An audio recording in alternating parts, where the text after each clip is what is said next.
chefs des unités administratives face aux défis de la refondation du Tchad et réconcilier et uni. C'est le thème de la 5e conférence des gouverneurs des 23 régions du Tchad. Les conclaves ont démarré ce vendredi sous les auspices du président de transition. Le Premier ministre, cérémonie plutôt de présentation de vœux de nouvel an au ministère de la Communication cet après-midi. Le chef du département a reçu les chaleureux vœux des agents, une occasion tout indiquée pour le premier responsable de dresser des nouvelles perspectives de ce ministère. Et puis l'actualité culturelle cette semaine est marquée par l'exposition des photos couleurs du Tchad et le prix littéraire Jean Cornier 2023 remporté par le cinéaste tchadien Mamad Saleh Haroun. Bonne heureuse année à toutes et à tous, mesdames et messieurs. Bonsoir et bienvenue dans votre journal. À la une de l'actualité ce vendredi, les chefs des unités administratives face aux défis de la refondation du Tchad réconcilié et uni. C'est le thème de la 5e conférence des gouverneurs des 23 régions du Tchad. 3 ans après la 4e tenue à Abéché dans l'Ouadaï, les conclaves vont démarrer donc ce vendredi au Palais des Arts et de la Culture sous les auspices du président de transition Mamad Idriss Déby. Reportage Remadi Orion Odet. À travers cette grand-messe des gouverneurs des provinces, le gouvernement d'Union nationale vient de poser un acte indélébile dans cette deuxième phase de transition. Placé sous le thème « Les chefs des unités administratives face au défi de la refondation du Tchad réconcilié et uni », cette conférence entre dans la prérogative des mises en œuvre des résolutions et recommandations du dialogue national inclusif et souverain. Dans son mot de bienvenue, le maire de la ville de N'Djamena, Madame Bachire Fatimezara Hanana Douga, exprime toute sa fierté aux autorités présentes et aux participants avant de leur souhaiter un agréable séjour dans sa circonscription administrative. Le président du comité d'organisation, Gundoul Vikama, se réjouit de son côté de la volonté du président de la transition, président de la République, Mahamad Idriss Déby Itno, d'avoir donné son aval pour présider cette importante rencontre des gouverneurs. Gundoul Vikama n'a pas manqué de présenter les excuses du comité au cas où les imperfections sont constatées. Dans son adresse, le chef du département de l'administration du territoire et de la bonne gouvernance, Liman Mahamad, relève que cette conférence se tient dans un contexte particulier. La conférence des gouverneurs constitue donc à ce titre un moment d'intense analyse. Elle sert de cadre de présentation et de discussion de la situation sécuritaire, sociale, politique et économique de nos unités administratives pour des directives précises sur toutes les questions évoquées. Précédant le démarrage effectif du processus d'organisation du référendum constitutionnel, c'est l'occasion indiquée pour les gouverneurs des provinces et leurs collaborateurs d'être renseignés par rapport à leur rôle respectif dans la conduite du processus pour une bonne organisation dans leurs ressorts territoriaux de cette consultation électorale, première étape du retour à l'ordre constitutionnel. Liman Mahamad a également souligné que les chefs des unités administratives doivent maîtriser les enjeux et la portée des résolutions et recommandations issues du dialogue national inclusif et souverain. J'ose espérer en conséquence que la conférence dont la préparation a commandé autant de ferveur et d'énergie du comité d'organisation soit l'occasion d'échanges féconds et marque irréversiblement la refondation de l'État au moyen d'une autre forme de gouvernance dans le commandement territorial, qui est un domaine névralgique de la vie nationale, contribuant de façon décisive à assurer la stabilité de la République. Pendant 3 jours, les gouverneurs des 23 provinces auront droit à 10 communications qui seront présentées par les membres du gouvernement d'Union nationale et 4 exposés en lien avec le thème de la conférence qui est « Les chefs des unités administratives face aux défis de la refondation du Tchad réconcilié et uni ». Dans son discours d'ouverture, le président de transition générale Mamad Idriss Déby Itno a indiqué que les chefs des unités administratives doivent appréhender les nombreux défis qui les interpellent et incarner, dit-il, au quotidien les qualités des Tchadiens. Suivez. L'administration territoriale étant un domaine névralgique de la vie nationale, les chefs des unités administratives se doivent d'appréhender le nombreux défis qui les interpellent et incarner au quotidien les qualités que les Tchadiens sont en droit d'attendre de tout serviteur de la nation, quel que soit son rang. En tant qu'autorité administrative chargée de la coordination et de la supervision des activités gouvernementales, vous êtes, avec vos collaborateurs, les représentants du chef de l'État et de l'ensemble du gouvernement. Vous constituez à ce titre la colonne vertébrale de la République.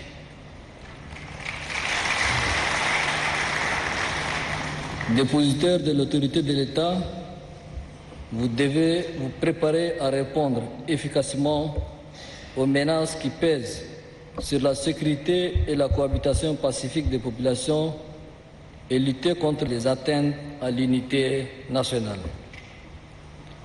La surveillance et la défense des frontières, ainsi que la mise en œuvre de la politique du gouvernement dans le domaine économique, social et culturel participent également de vos missions régaliennes. Il s'agit là des missions et attributions nobles. Cependant, le constat fait au cours du dialogue national inclusif et souverain révèle malheureusement que l'administration territoriale de notre pays peine à se positionner comme une administration citoyenne au service du développement national et du progrès social. Des dysfonctionnements et des carences énormes à tous les niveaux ont en effet été dénoncés dans le fonctionnement de notre administration territoriale. Le président de transition générale Mamadi Idriss Déby Itno n'a pas manqué de donner des grandes orientations tout en rappelant aux participants la mission qui est la leur. La 5e édition de cette conférence doit être un moment pour vous.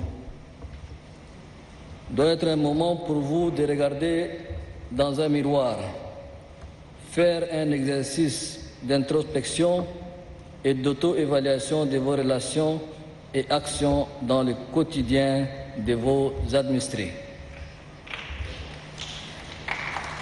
Le dialogue national inclusif et souverain a prescrit la refondation de l'État et le commandement territorial constitue l'épine dorsale de l'administration de l'État au niveau local. Je rappelle que vos missions régaliennes sont notamment, entre autres, l'organisation et l'encadrement des populations de vos ressorts territoriaux, le maintien de l'ordre public, la sécurité des personnes et de leurs biens, la protection et la promotion des libertés collectives et individuelles dans vos ressorts territoriaux, la coordination, la supervision et l'accompagnement des actions de développement et enfin l'encadrement de la chefferie traditionnelle qui doit servir de socle à la concorde dans nos communautés.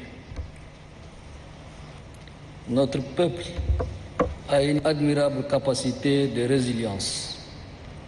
Nous ne devons pas décevoir ses attentes, encore moins entraver ses aspirations en cette phase de refondation de l'État.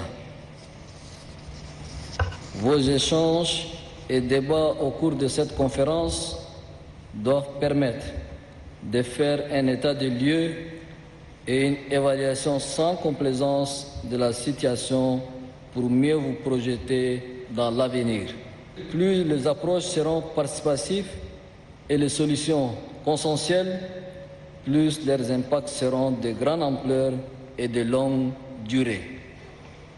Je vous instruis en conséquence, au sortir de cette conférence, à la mise en œuvre des réformes prescrites par le dialogue national inclusif et souverain et agir avec droiture et efficacité dans l'exercice de vos fonctions à tous les niveaux de la chaîne de commandement territorial. Le succès de la présente conférence se traduira par la parfaite illustration de la capacité de notre administration territoriale à relever les grands défis qui se dressent devant elle. Sur ce, je déclare ouverte la 5e conférence de gouverneurs. Que Dieu bénisse le Tchad, que Dieu vous bénisse. Voilà, les propos du chef de l'État sont recueillis par Remadi Orion Odette. Et puis toujours dans son discours, le chef de l'État a demandé au chef des unités administratives de se mettre résolument au travail pour mettre en œuvre le cahier de charges du gouvernement de transition. Une invite qui a tout naturellement suscité les réactions de quelques participants au micro de notre reporter Varela Dongostan. C'est le lieu de remercier la plus haute autorité pour la perpétuation des conférences de gouverneurs, et le chef de l'État vient de nous interpeller pour qu'on se mette au travail. Dans les provinces, si le gouverneur ne bouge pas, rien ne bouge dans la province, donc nous sommes quand même le pivot. Donc c'est normal, je trouve que c'est très normal qu'on nous interpelle pour qu'on travaille pour l'épanouissement de la population. Nos provinces sont en proie à des urgences, que ce soit sur le plan économique, social, politique et surtout sécuritaire, conjugué également aux effets du changement climatique, la forte pression démographique et l'instabilité politique au niveau sous-régional qui affectent nos populations, qu'elles soient sédentaires ou nomades.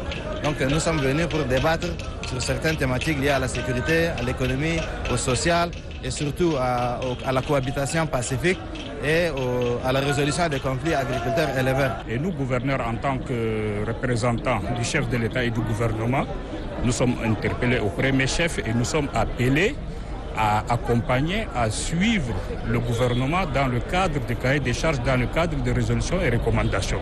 Raison pour laquelle cette édition a été organisée.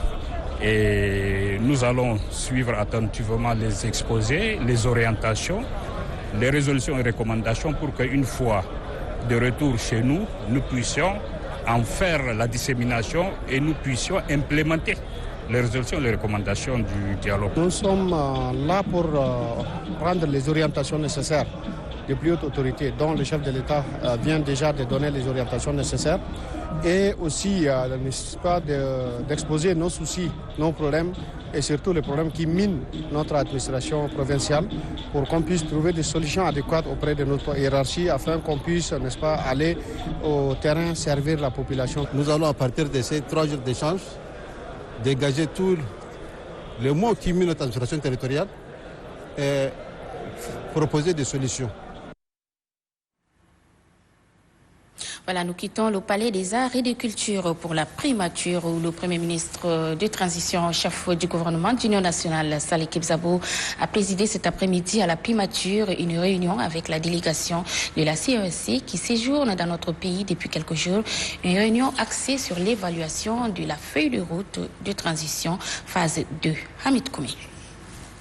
Au lendemain du dialogue national inclusif et souverain tenu du 20 août au 8 octobre 2022, le gouvernement d'Union nationale que dirige le Premier ministre Saleh Kebzabo s'est doté d'une feuille de route révisée et structurée selon les résolutions et recommandations du dialogue national.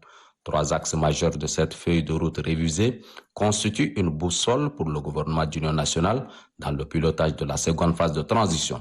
Il s'agit de l'axe 1 consacré à la défense, sécurité, paix, cohésion sociale et réconciliation nationale, l'axe 2 relatif à la promotion de la bonne gouvernance et de l'état de droit, et le 3e axe porte sur le retour à l'ordre constitutionnel et la refondation de l'État. Après l'adoption de cette feuille de route par le président de transition, le 12 janvier 2023, il importe d'évaluer le niveau de mise en œuvre de cette feuille de route.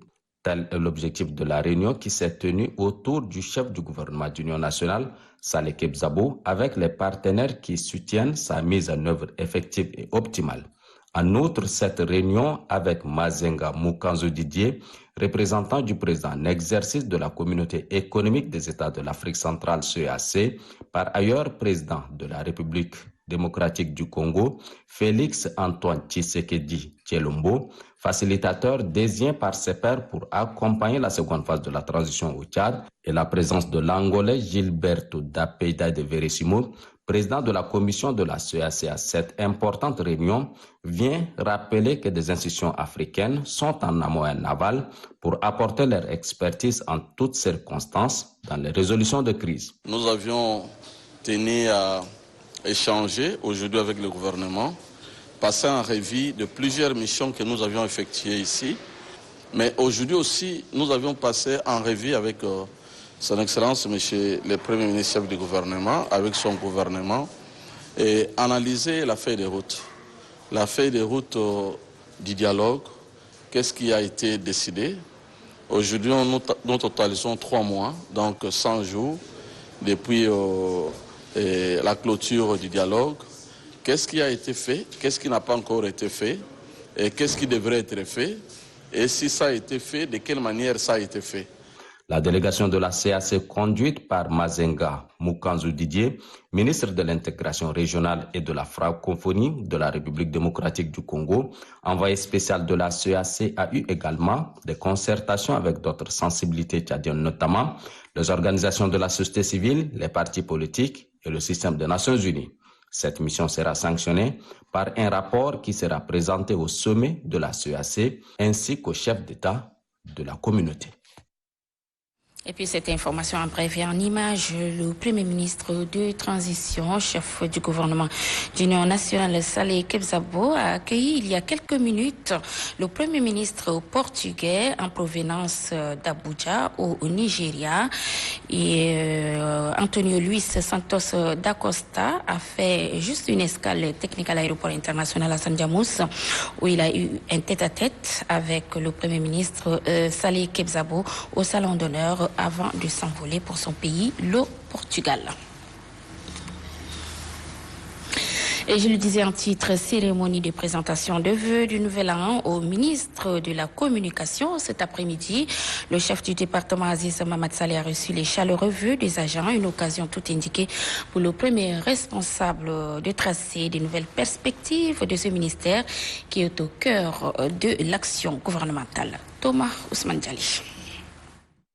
Le personnel du ministère de la Communication renoue une nouvelle fois cet après-midi avec la traditionnelle cérémonie de présentation de vœux au chef du département. Le ministre, porte-parole du gouvernement Aziz Mamad Saleh, reçoit de ses agents le vœu des grandes ambitions pour l'année 2023. Et comme toute nouvelle année est synonyme d'espoir, le plan d'action pour l'année 2023 augure un lendemain meilleur pour le ministère de la Communication dans sa mission régalienne. Plus d'une dizaine d'actions liées au bien-être des agents, à l'exemple du projet de statut particulier du personnel, du renforcement des capacités, de l'élaboration d'un plan de carrière, etc. Au nom de tous les agents du ministère, nous vous assurons de notre engagement sans faille. En réponse aux vœux émis, le chef du département s'ouvre à ses collaborateurs et laisse parler son cœur. Je ne crée rien. Je ne fais que reprendre les engagements que nous avons mis ensemble dans le cadre de ce plan d'action opérationnel. Aujourd'hui, ce qui nous semble, c'est d'abord la sincérité. C'est une promesse, un engagement. Dans le cadre de ces vœux, c'est d'être le plus sincère possible dans le cadre justement de ce travail que nous devons faire pour pouvoir rehausser la communication gouvernementale.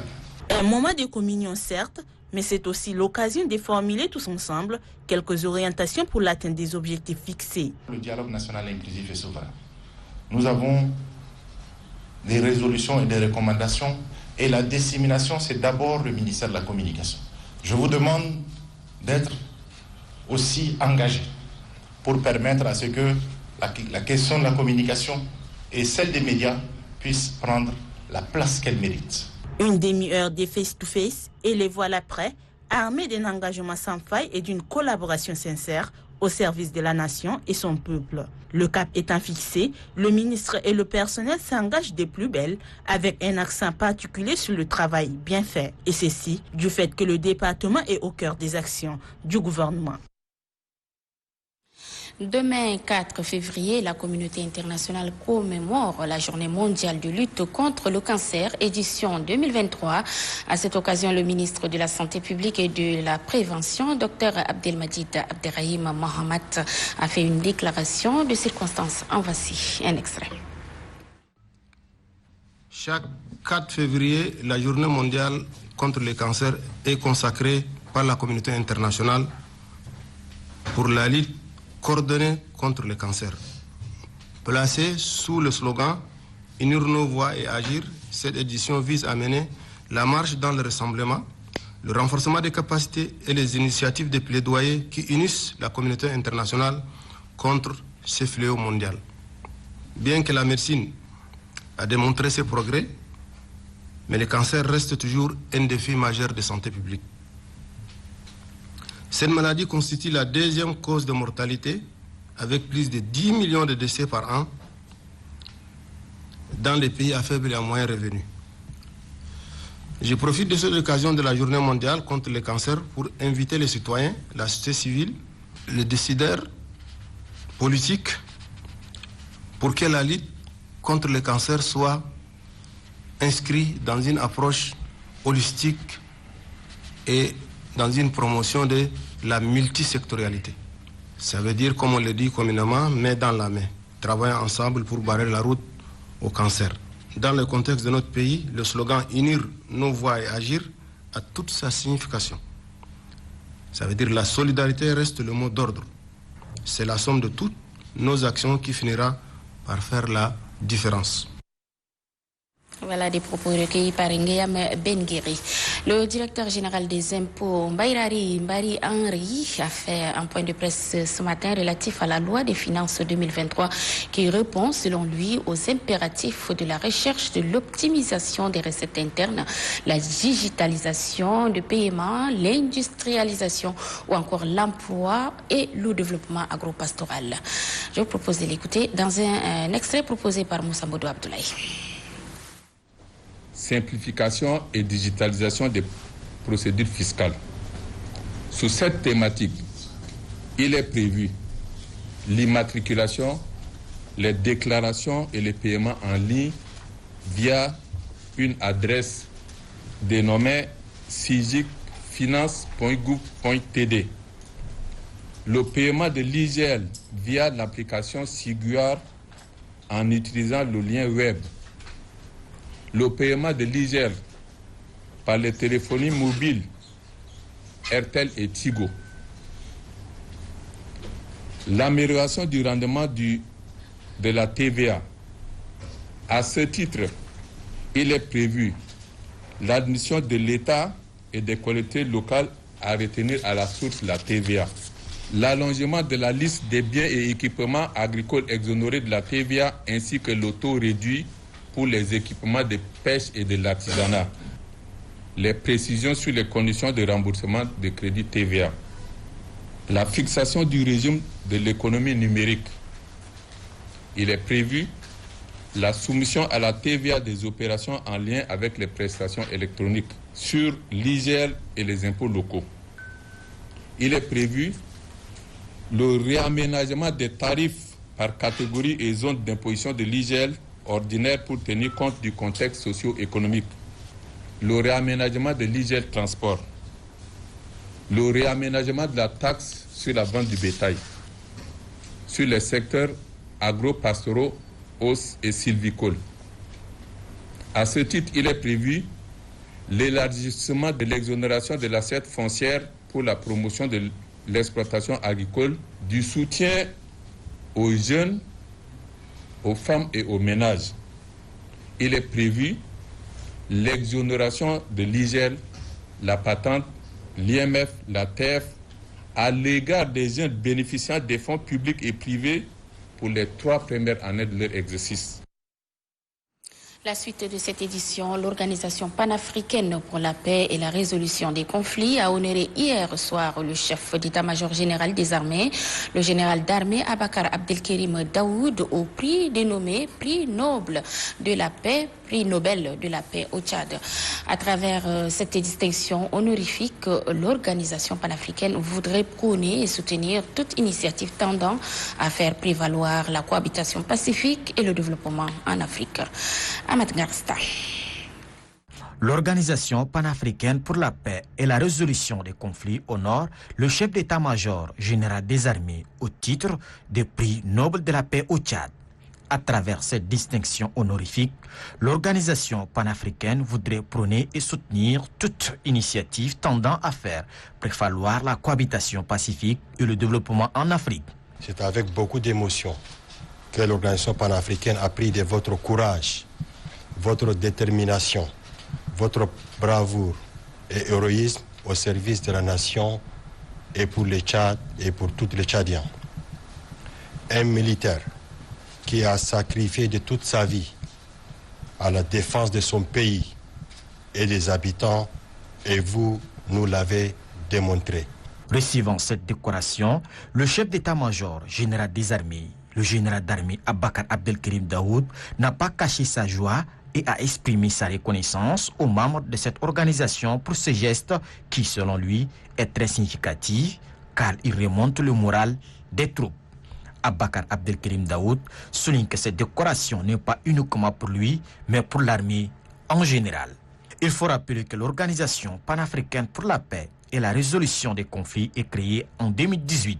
Elle a pour but d'œuvrer et de concevoir les conditions favorables à la prévention des conflits et au développement en Afrique. Présente en Afrique depuis 4 ans, elle a déjà fait ses preuves dans le cadre de la consolidation de la paix et la lutte contre le terrorisme. Voilà donc le prix noble reçu par le général d'armée Abakar Abdelkarim Daoud.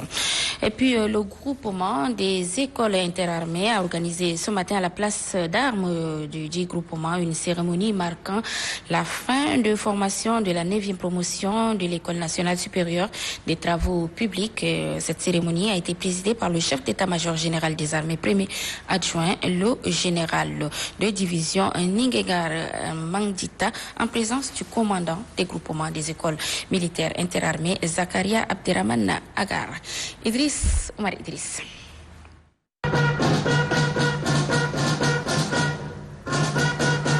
Cette promotion d'étudiants de l'École nationale supérieure des travaux publics est la 9e à passer au drapeau après avoir reçu une formation de préparation militaire supérieure au centre de préparation et de mise en condition opérationnelle de la Lumia. Ce passage au drapeau constitue une obligation ultime et un service civique pour un intérêt national. Ils sont appelés désormais officiers de réserve et sont au total 64, dont 8 filles qui reçoivent aujourd'hui leurs attestations de fin de formation. Ces nouveaux officiers de réserve ont découvert une nouvelle vie, mais surtout une attitude militaire qui démontre leur capacité de servir avec honneur et fidélité.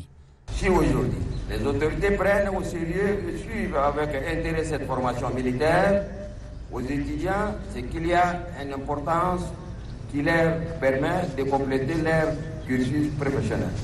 L'État, à travers ce passage au drapeau, voudrait bien former les ingénieurs des travaux publics afin de confronter les obstacles. L'armée ne fait qu'appuyer cette politique pour la bonne marche de l'administration publique. C'est vous dire que le Tchad dispose désormais d'une grande réserve, des officiers de réserve qui pourront défendre le pays en cas de menace de grande envergure. Le groupement des écoles militaires interarmées a formé 9 promotions sur 33 de l'École nationale supérieure des travaux publics. Une formation pour renforcer leurs capacités physiques et morales durant leur carrière.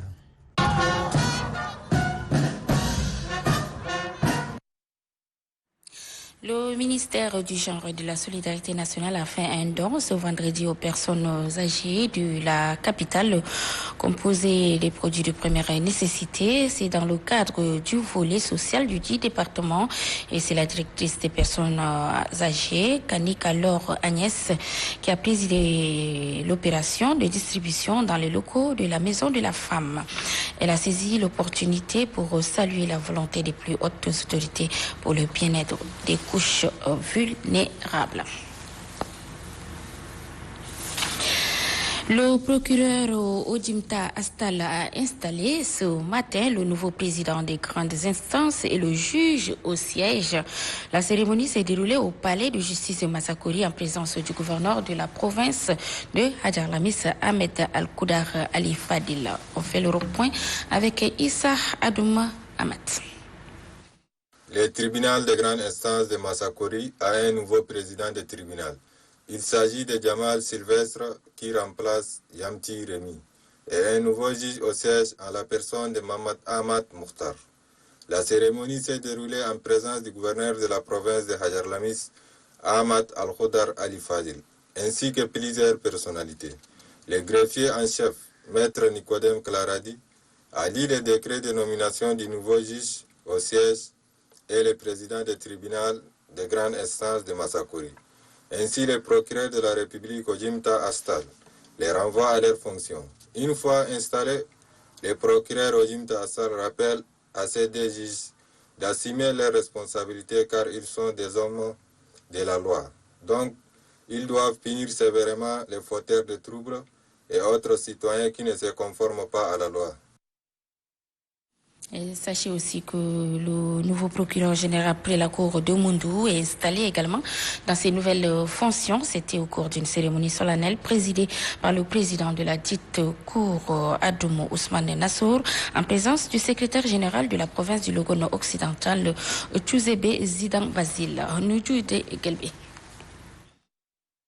C'est au terme du décret 0081 du 25 janvier 2023 que Tobaï Bedoumti est nommé procureur général près la cour d'appel de Moundou, ayant sous sa juridiction les provinces du Logone occidental, du Logone oriental, de la Tangilé et du Mayo-Kébi ouest. Après lecture du décret portant nomination par le greffier en chef de la cour d'appel, Maître Nassiringaï Assina Denis, le procureur général sortant Mikiana Mokombra a, dans ses réquisitions, présenté le récipiendaire au public constitué des autorités administratives civiles et militaires, mais aussi au personnel de la justice et des justiciables. Malgré le parcours du récipiendaire riche en expérience, le procureur général sortant n'a pas tari de lui prodiguer quelques conseils pour asseoir une justice de qualité pour tous. Prenant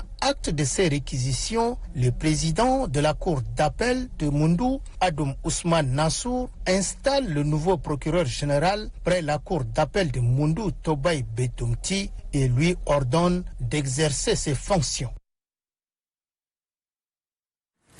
La Chambre du commerce, d'industrie, d'agriculture, des mines et d'artisanat a organisé ce 3 février une cérémonie de clôture officielle du projet Al-Bouzour qu'elle a mis en œuvre depuis 3 ans avec l'appui donc financier de l'Union européenne.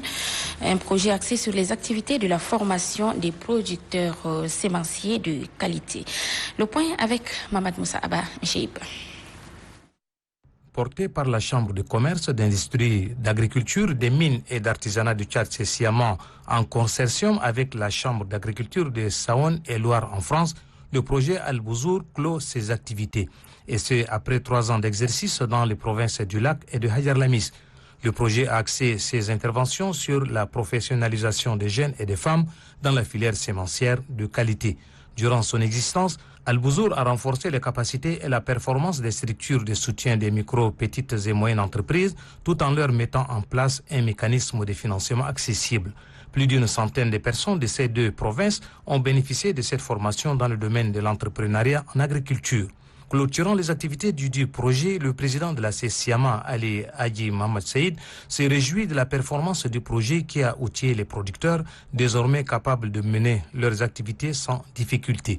Il exprime également sa gratitude à l'Union européenne pour son appui financier permettant à Al-Bouzour de faire ses preuves. Les partenaires ont aussi apprécié le travail abattu par ce projet malgré le temps imparti. Les bénéficiaires ont remercié l'Union européenne pour son appui qui leur a permis d'apprendre beaucoup de notions en termes de production de semences de qualité. La cérémonie s'est achevée par la remise des attestations aux bénéficiaires d'encadrement de 2 provinces. 8e étape de la caravane de sensibilisation entamée par la secrétaire générale 3e adjointe du MPS, Amsaden Maïdé Angata. Aujourd'hui, les militantes et militants de la commune du 8e arrondissement étaient à l'honneur. Le point avec Varilaj Tongostan.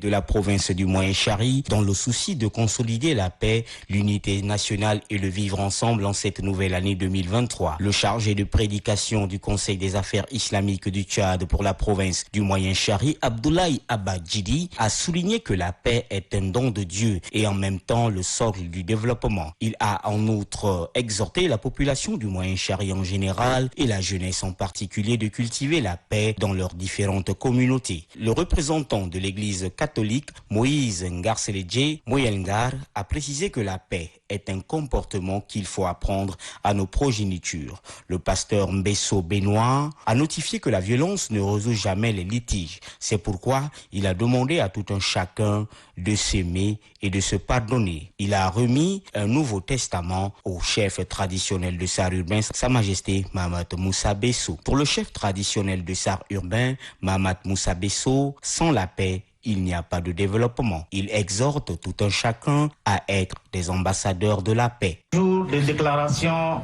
de la paix dans notre ville, la ville verte, la ville de Sar.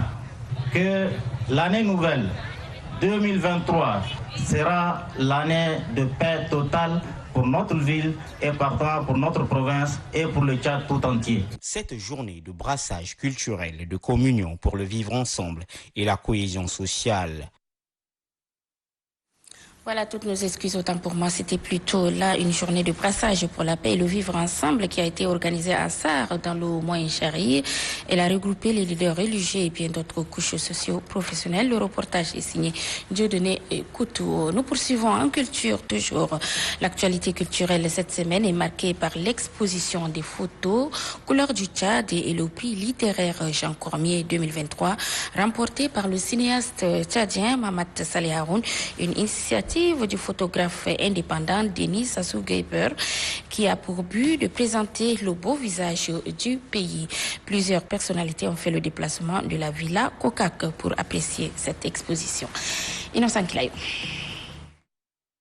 Ce sont des photos de portraits de paysages, des artistes et des personnages qui sont représentés par le photographe indépendant Denis Sassou Nguesso. À travers ce vernissage, l'artiste photographe tchadien veut montrer l'autre visage culturel du Tchad. Pour lui, il est important de présenter ces visages inédits au grand public. Réalisées pendant des années, ces différentes photos prises à travers le pays sont des chefs-d'œuvre artistiques de grande facture. Dans la cour où sont exposées les photos de l'artiste, le ministre de la Réconciliation nationale et de la cohésion sociale Abderrahmane Koulamala et l'ambassadeur de France au Tchad, Bertrand Koucheri, ont apprécié les œuvres de Denis Sassou Nguesso. Pour le ministre Abderrahmane Koulamala, ces photos représentent un patrimoine pour le Tchad. Il appelle le public à venir découvrir cette exposition. Le photographe indépendant compte bien faire la promotion de son œuvre à l'extérieur du pays. L'actualité culturelle, c'est également le prix décerné à l'œuvre du réalisateur documentariste et auteur tchadien. En effet, Mahamat Saleh Haroun a reçu le 30 janvier dernier le prix Jean Cormier 2023 grâce à son livre « Les cultes reptiles ». Culturellement, à vendredi prochain. Dans le cadre de ces activités, le Bureau général de l'Église évangélique du Tchad, en collaboration avec la mission de la Corée du Sud, a organisé hier à N'Djamena une session de formation et de recyclage en faveur des missionnaires, des pasteurs et responsables des églises. Ce séminaire a pour but de renforcer les capacités des participants. Reportage. Le représentant du Fonds des Nations Unies pour la population au Tchad, Dr Senen Pouston, a franchi l'esplanade du siège du Conseil supérieur des affaires islamiques du Tchad. Le diplomate onusien est allé rendre une visite de courtoisie aux membres de cette institution religieuse. Il a été accueilli par le président du Conseil, Cheikh Mohamed Khatri Issa. Les échanges ont essentiellement porté sur le renforcement des relations qui existent entre ces deux institutions.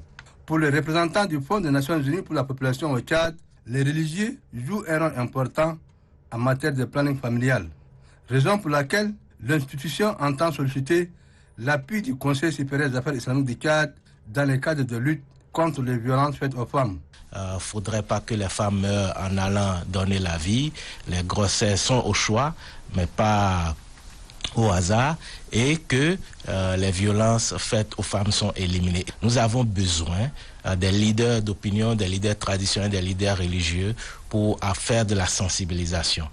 Docteur Sénine Houston a pris congé de son hôte avec une assurance qui lui prouve que le Conseil supérieur des affaires islamiques du Tchad œuvre davantage pour le bien-être familial. Voilà, c'était là une audience accordée par le président du Conseil supérieur des affaires islamiques du Tchad, Cheikh Mohamed Katerissa, aux représentants du Fonds des Nations Unies pour la population UNFPA au Tchad. Le partenariat 2023 entre l'institution et le CESAI était au menu des échanges. Un reportage signé Mamadou Suleiman. Nous revenons sur le séminaire organisé par le Bureau général des églises évangéliques du Tchad en collaboration avec la mission de la Corée du Sud, l'UET numéro 21 dans la commune donc du 7e arrondissement, une session de formation et de recyclage en faveur des missionnaires. Le point avec Togianouba Christian Ibrahim Ouardougou. Des louanges, prières et adorations ont constitué les temps forts. Placés sous la thématique l'évangile et la vie, la session de formation et de recyclage en faveur des missionnaires du Tchad vise des objectifs bien précis. La session de formation et de recyclage qui se tient présentement pourra nous permettre de nous outiller, de nous équiper et de nous doter des connaissances dont les fondements tirent leur souffle dans la parole de Dieu. Initiative du Bureau évangélique du Tchad en collaboration avec la mission WOP de la Corée du Sud. Cette session de formation a réuni des fidèles venus de différentes provinces du Tchad. Le président de l'annexe de l'EET numéro 2, francophone de Farsha, pasteur Tchoumou Dapsia, exhorte également les participants à être assidus tout au long du déroulement des travaux. Cette formation durera 4 jours. Voilà, mesdames et messieurs, ainsi s'achève cette session d'information. Merci de votre très aimable attention. Très bon suite des programmes sur Télé Tchad et bon début de week-end. On se retrouve encore demain avec le même plaisir et sur ce même plateau. Bonsoir.